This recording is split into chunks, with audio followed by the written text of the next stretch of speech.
লক্ষ্মীপুরে কোনো নিয়ম নীতির তোয়াক্কা না করেই কৃষি জমি ও আবাসিক এলাকায় গড়ে উঠেছে ইটভাটা। ভাটা থেকে নির্গত ধোঁয়া ও ছাই ফসলের ক্ষতিসহ পরিবেশ দূষণে নেতিবাচক প্রভাব ফেলছে। সংশ্লিষ্ট কর্তৃপক্ষের উদাসীনতাকে দায়ী করে পরিবেশ রক্ষায় এসব ভাটা বন্ধের দাবি সচেতন মহলের। তবে এসবের বিরুদ্ধে চলমান অভিযান শিগগিরই আরও জোরদার করা হবে বলে আশ্বাস সংশ্লিষ্ট কর্তৃপক্ষের। সাইদুল ইসলাম বাপেলের পাঠানো তথ্য ছবিতে ডেস্ক রিপোর্ট। প্রতিদিন ভাটায় পড়ছে শত শত গাছ। রাস্তার পাশে বড় বড় স্তূপ করে রাখা হয়েছে বেশ কিছু কাঠ।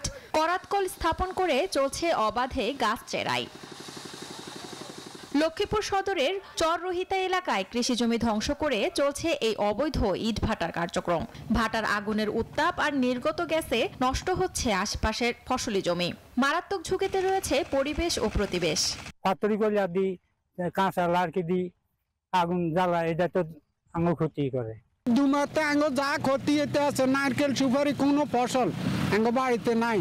আমাদের দেশের পরিবেশ নষ্ট করে, সব কিছু নষ্ট করে, ফসল আদি, এমনকি মানুষের জীবন নিয়ে বহুত কষ্ট। স্থানীয় প্রশাসন ও পরিবেশ অধিদপ্তরের যৌথ অভিযানে সম্প্রতি 20টি ভাটা বন্ধ করে দেয়া হয়েছে। জরিমানা করা হয়েছে লাখ লাখ টাকা। অচিরেই এসব ভাটা বন্ধের দাবি স্থানীয় সচেতন মহলের। এখন এমনই ফুরফুরে মনে থাকবে সবাই। বসুন্ধরা টয়লেট্রিজ, ফুরফুরে মন সারাক্ষণ। এখানে কোনো একটা কারসাজি আছে, হ্যাঁ, সেই কারসাজি পরিবেশ অধিদপ্তর করতে পারে, প্রশাসনও করতে পারে। পরিবেশ অধিদপ্তর ও জেলা প্রশাসন বলছে, অবৈধ ইট ভাটা বন্ধ করার পরও কেউ চালু রাখলে তার বিরুদ্ধে কঠোর আইনগত ব্যবস্থা নেওয়া হবে।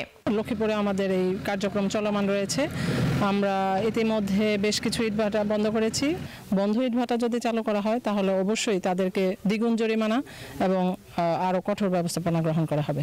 আমরা প্রতিটি উপজেলায় আমাদের যারা উপজেলা নির্বাহী অফিসারগণ আছেন এবং সহকারী কমিশনার ভূমি যারা একই সঙ্গে নির্বাহী ম্যাজিস্ট্রেটের দায়িত্ব পালন করে, তাদেরকে উপযুক্ত দিক নির্দেশনা দিয়েছি এই অবৈধ ইটভাটাগুলোর বিরুদ্ধে ভ্রাম্যমাণ আদালত মারফত অভিযান পরিচালনা করার জন্য।